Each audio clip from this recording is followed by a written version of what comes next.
台湾是世界上肉猪的第二大的国家，不过1997年标出口蹄疫以来，为20年产业受到巨大的影响，肉猪户囤肉的猪的数量如对半少个，都见如无法度恢复头摆的好光景，和年事年非少。今年年头，有一群对上百年的交朋友辈的后生猪奴，指内台湾肉猪的青年联盟，因为有新的想法。想要提高台湾肉猪产业的竞争力，目标是要出口，为这个团猪肉王国的功用倾倒进来。因日林汉这位球幕长度与长宽前太比，看住个行路行的个风流，一直就是魅力。顺后记下只猪马，做出看到咬起来。看到供出来，行为呢有味道啊，然后看到帅哥，然后就类似看到帅哥这样子。原来也是爱囤猪马，听中人工素金钱的发通。就整个插到里面这么深，它就精液已经稀释后。林汉洲一屋卡3团人都肉猪的。我囤猪马牵住个位势，做出做到个叔叔的。我囤猪马听做朝见破三角没靠唔帮伊。这个都是啊，1只、2只、3只这样子，4只，一个黑黑的就一个啊。5年前，林汉洲加入咖啡肉猪场，用係傳統開放式的豬料，改投資現代化的水糧式豬料，成本增加3股1股。热空气进来，经过水会把水蒸气蒸发，蒸发的过程它会吸热，吸热，空气吸热就会降温。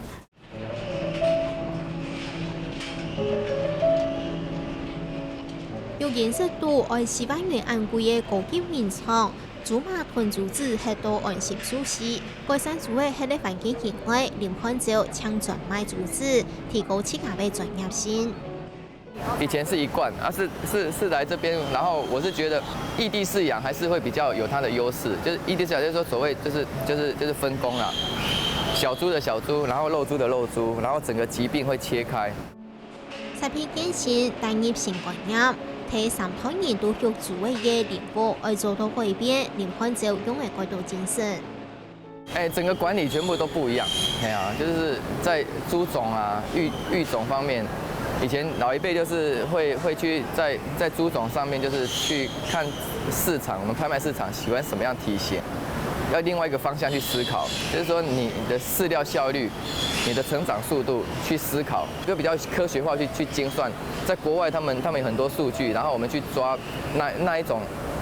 那种成绩的猪进来，然后让我们去用饲料成本去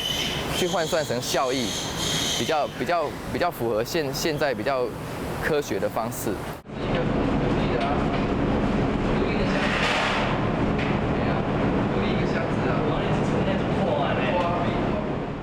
國家肉總優勢，林漢洲都係肉豬嘅演員，一定該接討論肉豬嘅心得，一條新時代肉豬嘅演員，想愛改變頭擺總係知道做農業冇做畜牧業，就係做到為時出唔上錢，苦漸嘅是開嚟嘅現象，一定用新嘅想法，來提升台灣嘅肉豬產業。來看口蹄疫之前，台灣有2萬戶肉豬嘅演員，有嘅1200萬隻豬嘅係全球第2大肉豬嘅國家。日本嘅進口豬肉市場是係台灣起嘅，不過口蹄疫過後，搶存到553萬隻豬嘅肉豬嘅人搶存到8000戶，規模縮減改多。停止出口為20年重重產業，一條新時代肉豬嘅演員，年頭之內台灣肉豬青年聯盟提出肉豬嘅產業要進步，連接到國際市場嘅理念，要脫離口蹄疫期，和大大衡水豬肉出口嘅需求。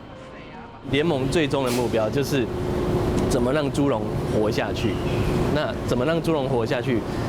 那麼多東西進口進來。我們相對來講，我們有高品質的豬肉，我們也是希望說，我們最終目標是回到以前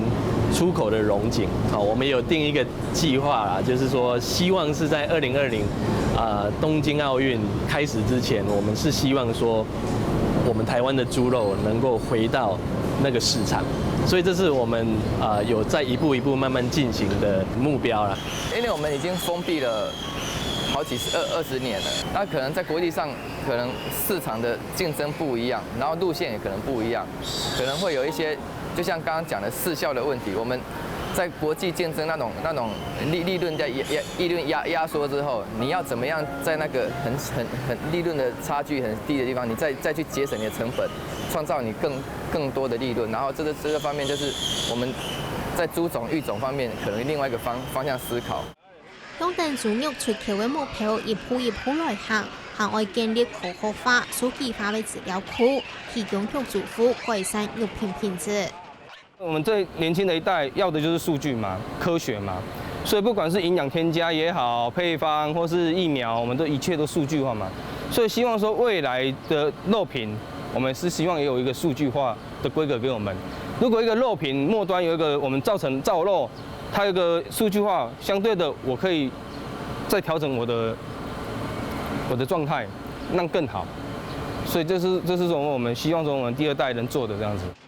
这办事台还很出在肉猪专题，改善贩卖制度也要推动肉猪产业，可以把给纠正现的基层需求，按政府想法，免不得为团上的台人都达到。老一辈的他们，因为他们有经历过这一段，好，所以那时候台湾的养猪产业其实是非常蓬勃的。可是后来就是他们历经了这一段所谓只被局限在内需这一段，他们会觉得说，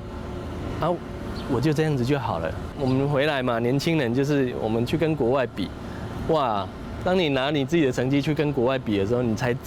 真的知道说，人家差在什么地方。毕竟改变是个冲突嘛，可是希望这个冲突能越小越好，因为怎么讲，长辈有他们长辈的想法与顾及，我们毕竟我们这个年代，毕竟我还要养20年甚至30年，所以我必须想得更长远，对，所以变成说冲突是固然有的。可是相对改变还是要继续的。